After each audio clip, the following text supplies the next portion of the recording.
وَإِذْ قَالَ إِبْرَاهِيمُ رَبِّ اجْعَلْ هَذَا بَلَدًا آمِنًا وَارْزُقْ أَهْلَهُ مِنَ الثَّمَرَاتِ مَنْ آمَنَ مِنْهُمْ بِاللَّهِ وَالْيَوْمِ الْآخِرِ قَالَ وَمَنْ كَفَرَ فَأُمَتِّعُهُ قَلِيلًا ثُمَّ أَضْطَرُّهُ إِلَى عَذَابِ النَّارِ وَبِئْسَ الْمَصِيرُ۔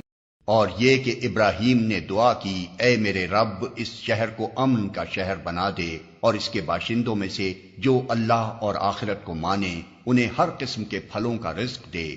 جواب میں اس کے رب نے فرمایا، اور جو نہ مانے گا دنیا کی چند روزہ زندگی کا سامان تو میں اسے بھی دوں گا، مگر آخر کار اسے عذاب جہنم کی طرف گھسیٹوں گا اور وہ بدترین ٹھکانہ ہے۔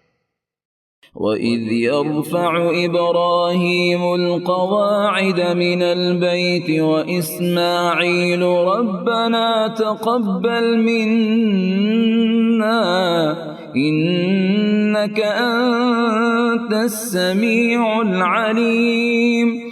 اور یاد کرو ابراہیم اور اسماعیل جب اس گھر کی دیواریں اٹھا رہے تھے تو دعا کرتے جاتے تھے، اے ہمارے رب ہم سے یہ خدمت قبول فرما لے، تو سب کی سننے اور سب کچھ جاننے والا ہے۔ ربنا وجعلنا مسلمين لك ومن ذريتنا أمة مسلمة لك وأرنا مناسكنا وتب علينا إنك أنت التواب الرحيم۔ اے رب ہم دونوں کو اپنا مسلم بنا، ہماری نسل سے ایک ایسی قوم اٹھا جو تیری مسلم ہو، ہمیں اپنی عبادت کے طریقے بتا اور ہماری کوتاہیوں سے درگزر فرما، تو بڑا معاف کرنے والا اور رحم فرمانے والا ہے۔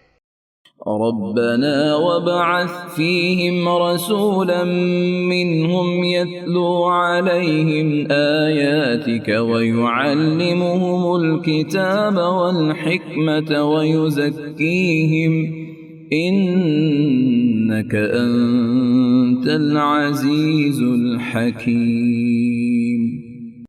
اور اے رب ان لوگوں میں خود انہی کی قوم سے ایک ایسا رسول اٹھائیو جو انہیں تیری آیات سنائے، ان کو کتاب اور حکمت کی تعلیم دے اور ان کی زندگیاں سنوارے، تو بڑا مقتدر اور حکیم ہے۔ وَمَن يَرْغَبُ عَن مِّلَّةِ إِبْرَاهِيمَ إِلَّا مَن سَفِهَ نَفْسَهُ وَلَقَدِ اصْطَفَيْنَاهُ فِي الدُّنْيَا وَإِنَّهُ فِي الْآخِرَةِ لَمِنَ الصَّالِحِينَ۔ اب کون ہے جو ابراہیم کے طریقے سے نفرت کرے؟ جس نے خود اپنے آپ کو حماقت و جہالت میں مبتلا کر لیا ہو، اس کے سوا کون یہ حرکت کر سکتا ہے؟ ابراہیم تو وہ شخص ہے جس کو ہم نے دنیا میں اپنے کام کے لیے چن لیا تھا اور آخرت میں اس کا شمار صالحین میں ہوگا۔ اذ قال له ربه اسلم قال اسلمت لرب العالمین۔ اس کا حال یہ تھا کہ جب اس کے رب نے اس سے کہا مسلم ہو جا تو اس نے فوراً کہا میں مالک کائنات کا مسلم ہو گیا۔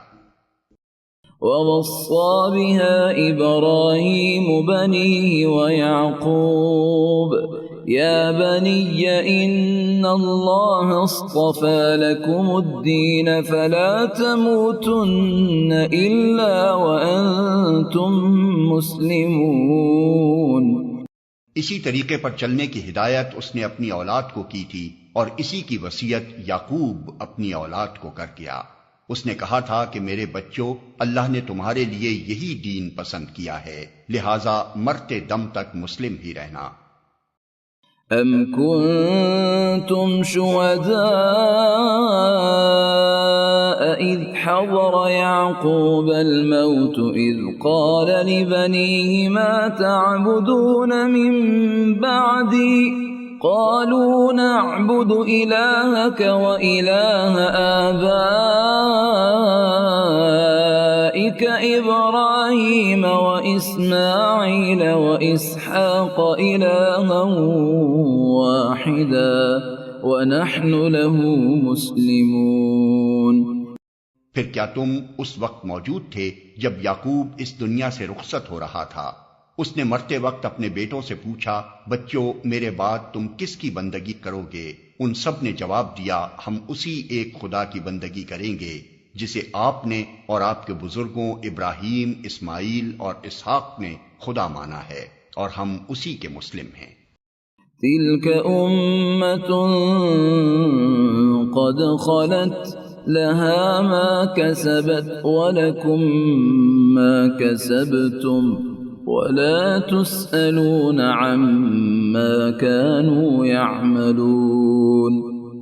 وہ کچھ لوگ تھے جو گزر گئے، جو کچھ انہوں نے کمایا وہ ان کے لیے ہے، اور جو کچھ تم کماؤ گے وہ تمہارے لیے ہے، تم سے یہ نہ پوچھا جائے گا کہ وہ کیا کرتے تھے۔ وقالوا كونوا هودا أو نصارى تهتدوا قل بل ملة إبراهيم حنيفا وما كان من المشركين۔ یہودی کہتے ہیں یہودی ہو تو راہ راست پاؤ گے، عیسائی کہتے ہیں عیسائی ہو تو ہدایت ملے گی۔ ان سے کہو نہیں، بلکہ سب کو چھوڑ کر ابراہیم کا طریقہ، اور ابراہیم مشرکوں میں سے نہ تھا۔ قولوا